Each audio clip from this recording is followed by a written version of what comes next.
A logistical growth model represents something that has rapid growth, and then the growth continues to increase but goes at a much slower rate. So for example, something that would be a logistical growth model would have a graph that looks like this. There's a great growth initially, which has an exponential look, and then it sort of curves off. So it goes real sharp and then curves off. It's also known as a sigmoidal curve, but you're going to hear this talk about logistical growth more often. So here's a sample situation. College campus, 7,500 students. One student has the swine flu. And if the swine flu is represented by this big function right here, where y is the number of students affected after t days and x is the total student body, how long will it take for classes to be canceled is really what I'm asking for. And then another question I've got along the way is how many students will be affected after 4 days. So it says here that classes will be canceled when 30% of the students are affected. So I want to know how many students is that going to be. So we've got 7,500 students and we want 30%. So I'm looking at 2,250 students. So I want to look at this equation here and I want to know how many days will it take for classes to be canceled, and then how many students are affected after 4 days. So let's start by plugging in what we know. We say right here x is the total student body. And if the total student body is 7,500, I can plug in 7,500 for x, and I can see 7,500 minus 1 is 7,499. So really the equation I'm working with is 7,499 e to the negative 0.09 t. And actually, I've got an x at the top as well, which is my initial body. So let me put in place for x 7,500.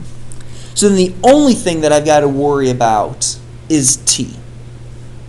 So once again, this is going to turn into a calculator problem, and let's plug this into the calculator. 7,500 divided by, and I like putting everything in parentheses down here, 1 plus 7,499 times e raised to the negative 0.09 x.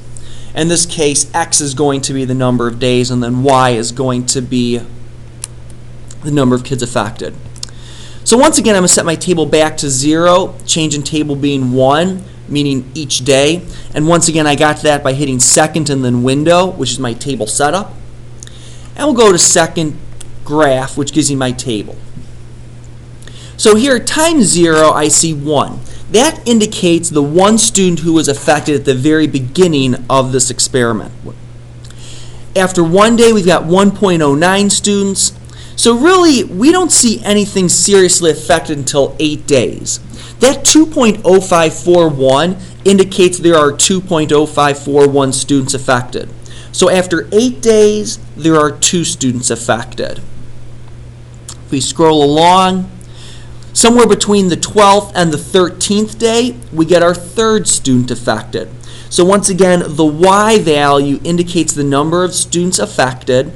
The x value indicates the number of days. So the first question was, how many students are going to be affected after 4 days? So I'm looking at where x is equal to 4. So after 4 days, 1.4332 students. So realistically, that's 1 or 2 students. And if I were to be precise, I would say it's 1 student because I haven't been able to round up. So we have 1 student that's been affected. Now I want to know how many days is it going to take for the college to cancel classes. So I'm going to look at my y value and I want to figure out when do I hit 2,250. We've already stated that 30% is 2,250. So I'm going to scroll down.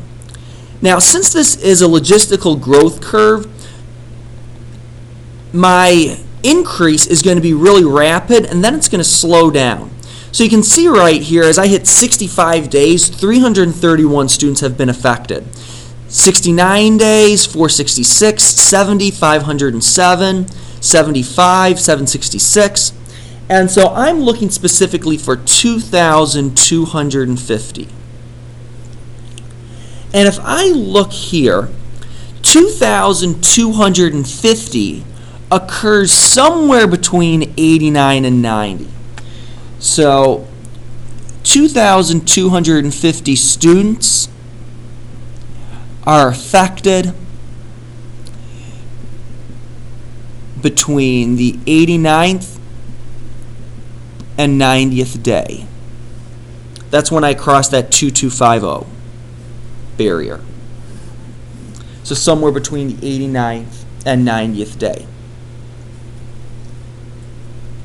Now if I wanted to graph this in my window and see a big picture of how this logistical growth occurs, if I continue to scroll along, you can see I continue to grow at a rapid rate,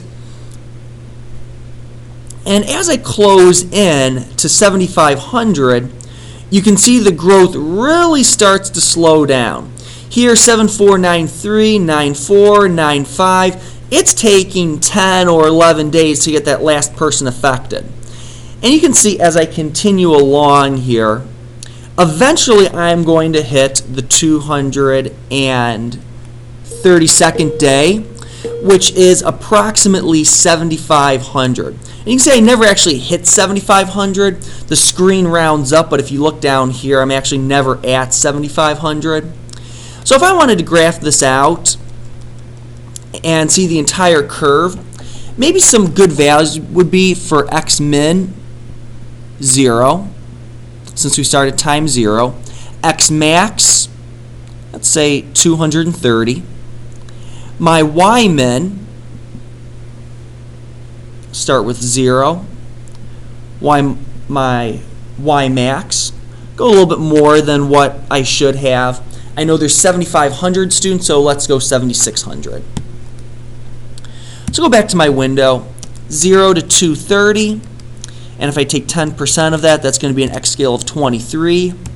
0 to 7,600, a y scale of 760, which is 10%.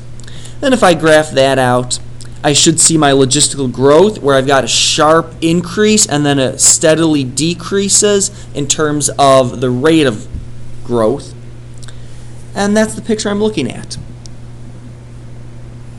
This one I do want to have my y-axis since I am going to start at time 0. My graph is going to look something like that. So going from 0 to 230 and then 0 up to 7,600.